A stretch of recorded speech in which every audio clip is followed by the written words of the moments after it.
Hey guys, Scrap1165 here again with my newest Heraldic deck profile. I'm using stuff for post-Legacy of the Valiant, so you're going to see some stuff that we may or may not get in January. So, here we go. Start off with 3 Leos, because it's obvious, core of the deck. 3 amphisbaenas. This isn't out yet, but these are just proxies right now. For those of you that don't know what it does, you can special it from your hand by discarding another Heraldic Beast, and once per turn you can discard a Heraldic Beast to pump it by 800, and it starts off at 1700, so it could become a 25 beater. It's a wind, which is important for Chidori. And now we play 3 Aberconways.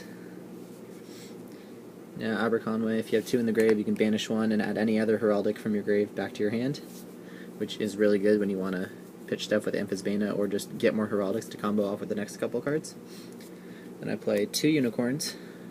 I was playing 3, but then I realized I needed that 1 extra tech spot, because even though it's really, really good, like, its effect is you can banish it from the grave and bring back a Psychic XYZ monster, which most of the time it's going to be your Plaincoat, which is the double dumper of the deck, but I'll get to that later. I cut 1 Unicorn in favor of 1 Basilisk. I wasn't playing it before, but then I realized I need a little more variety, and Basilisk is just a problem-solving card. It's really good, and in my opinion it's really good at 1 in the main deck. I'm siding the other 2 against certain matchups like Gladiator Beast or Black Wings if I happen to run into those. But yeah, Basilisk is whenever it battles anything after damage calculation, it destroys the opponent's monster. So if you have a little wall like Marshmallow or Spirit Reaper, you just ram it into that and boom, it's gone. Or big problem monsters that you just wouldn't otherwise be able to get over, you just ram the Basilisk into it, take a little bit of damage, and there it is. Next up, I'm playing 3 Kage to Kages. Now this, at first I was really opposed to this card because you can't normal summon or set it, but when you do summon the level 4 monster, you can special it from your hand, and it cannot be used as synchro material, but that doesn't matter because all this deck does is exceed. Now the reason this is so good is because it's searchable by the King Frail Imp, and I was playing Thrashers before, which I did 3 Thrashers on a Rhoda, but Kage to Kage is just better for first turn plays because you can get off the King Feral Imp and you can just search more of them and thin your deck even more. And if your King Feral Imp has a Leo, you search for a Leo and you search the Kage to Kage, you're just thinning your deck out so fast. And then to round off the monsters, I play 2 Maxi. So that's 17 monsters. On to the spells. We got 3 Advanced Heraldry Arts.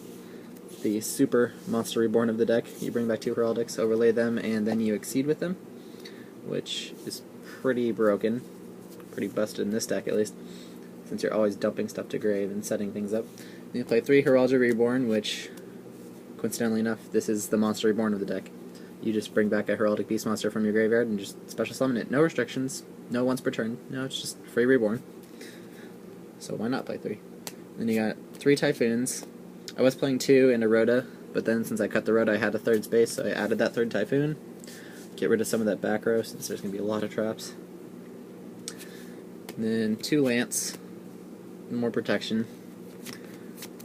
Try to bring out a big monster, like say I wanted to bring out the Evil Swarm Exiton Knight or whatever it is, and then try to bottomless it or Fiendish Chain. I could just Forbidden Lance it and then blow up the field.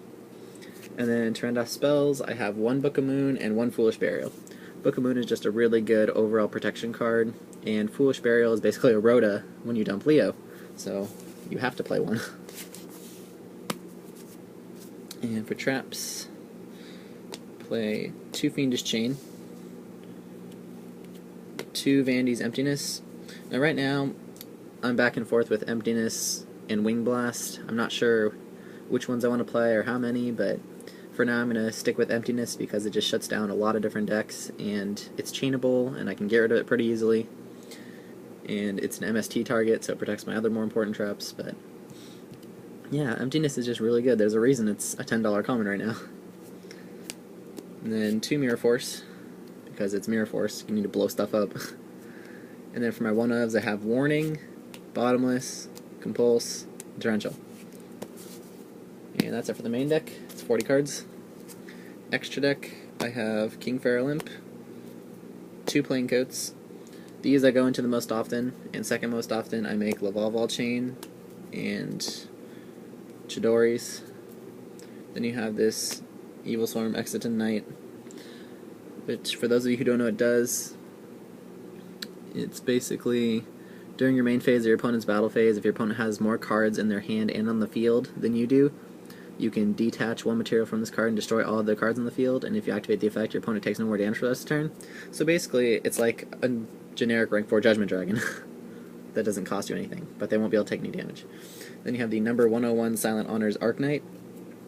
This thing is you can detach 2 materials from it, target a face of attack position, special summon monster your opponent controls, and attach that monster to it as an Xyz material. Now, for those of you who don't know this card or haven't heard of it before, if you suck up an XYZ monster, the materials that were on their XYZ monster get detached before it equips to your card. You don't get to keep all the materials, that would be really busted. And you can only use this effect once per turn. And it also has the effect kind of like My Stroke, where if it would be destroyed, you can detach a material instead. So that's pretty cool. And then I play the 1 Genome Heritage, which basically just steals XYZ monsters' identities.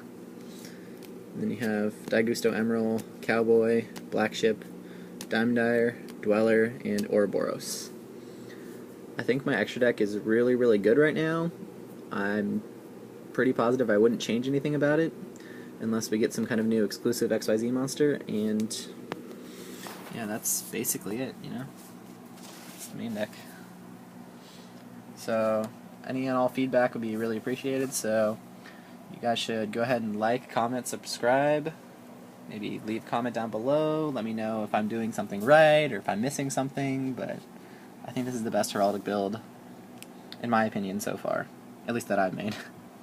Alright, I'll talk to you guys later. Peace.